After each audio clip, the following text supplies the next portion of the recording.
Today, we will talk about discharge of negotiable instruments under Section 119 of the Negotiable Instruments Law. So here is Section 119 that enumerates the modes or manner by which a negotiable instrument is discharged. There are 5 of them, which we will discuss one by one. The first mode is by payment in due course by or on behalf of the principal debtor. The payment must be made by or on behalf of the principal debtor, namely, if it is a promissory note, the principal debtor is the maker. If it is a bill of exchange, the principal debtor is the acceptor. And if it is a check, the principal debtor is the drawee bank that accepts or that certifies. Payment by a stranger will not discharge an instrument unless he acts on behalf of the debtor or intends for his payment to discharge rather than to buy the instrument. Payment by a party secondarily liable does not operate as discharge.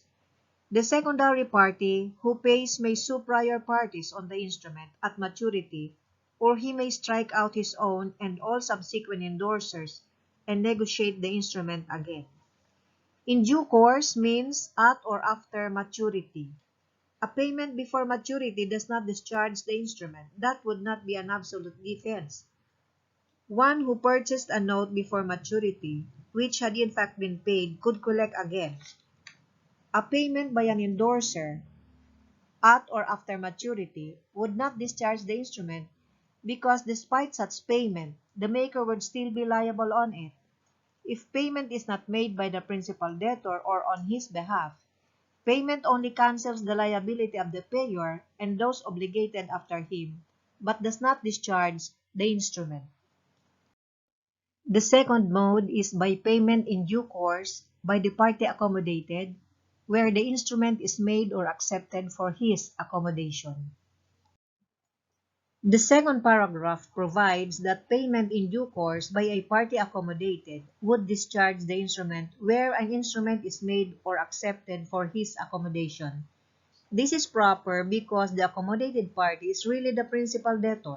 Payment by the accommodation party does not discharge the instrument. The third mode is by the intentional cancellation thereof by the holder.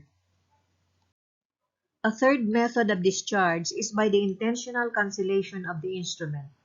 A negotiable instrument is looked on as a formal thing which exists as an obligation normally as long as it remains uncancelled. Cancellation can be effected by marking the instrument in such a way as to indicate that it is no longer in force, such as drawing lines across it or stamping it paid. Burning, tearing it up, or punching holes in the instrument is also an appropriate way of discharging it, even if it is done before maturity. Any act relied on as cancellation must have been done with the intention of cancelling the instrument or signature. It must also be done by the holder or by his authority. An accidental defacing or destroying of the instrument does not discharge the parties.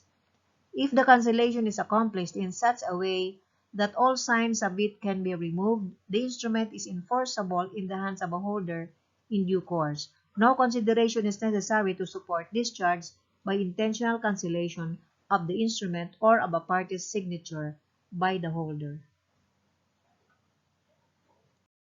The fourth mode is by any other act which will discharge a simple contract for the payment of money.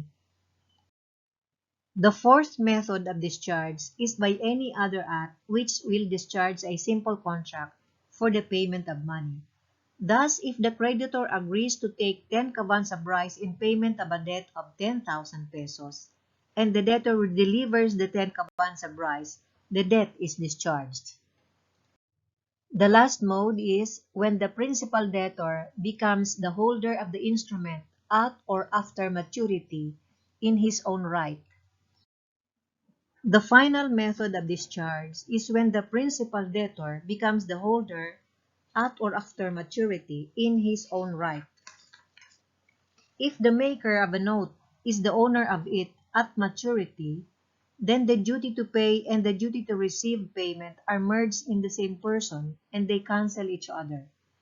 But the maker must be the holder at maturity in his own right. That means if he were the holder as executor or as trustee, while his obligation as maker was his individual obligation, the instrument would not be discharged.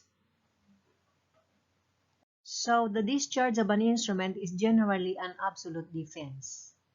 And those are the modes by which a negotiable instrument is discharged.